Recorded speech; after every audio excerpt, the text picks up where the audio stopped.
Hello అండి, అందరికీ నమస్తే. వెల్కమ్ టు ఓవెన్ రుచులు. ఈరోజు ఓవెన్ రుచుల్లో గీ ఎలా ప్రిపేర్ చేయాలో చూద్దామండి. చాలా సింపుల్ అండ్ ఈజీగా ఉంటుంది ప్రిపరేషన్ అనేది. సో వీడియో ఎండింగ్ వరకు చూడండి, ఎక్కడ స్కిప్ చేయొద్దు.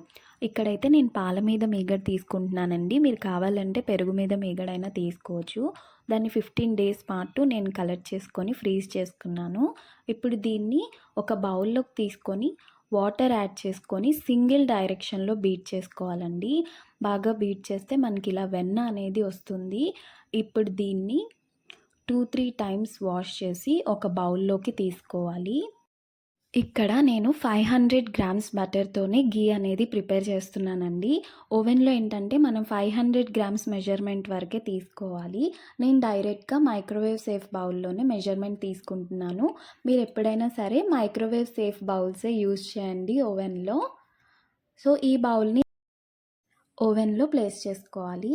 ఇక్కడ ఉన్న ప్రీసెట్ మెనూలో గీ ఆప్షన్ సెలెక్ట్ చేసుకొని GH1 అనే ఆప్షన్ సెలెక్ట్ చేసి స్టార్ట్ ప్రెస్ చేసుకోవాలండి. ఇక్కడ నాకు 3 minutes 21 సెకండ్కి బీప్ సౌండ్ అనేది వచ్చింది. ఒకసారి బౌల్ని ఓవెన్లో నుంచి రిమూవ్ చేసుకొని స్పాచులాతో బాగా మిక్స్ చేసుకోవాలండి.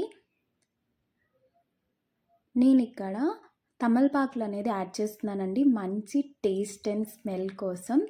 చాలా అంటే చాలా టేస్టీగా ఉంటుంది. కరివేపాకు బదులు తమలపాకులు యాడ్ చేయండి.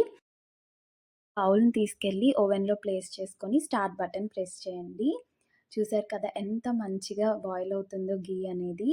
బీప్ సౌండ్ వచ్చిన తర్వాత స్విచ్ ఆఫ్ చేసేసి 5 minutes పాటు ఓవెన్లోనే వదిలేసేయండి. 5 minutes తర్వాత ఒక కంటైనర్లోకి స్ట్రెయిన్ చేసుకోవాలి. నేను ఇక్కడ 500 గ్రామ్స్ బటర్ తీసుకున్నాను కదండి, నాకు 350 ml గీ అనేది వచ్చింది.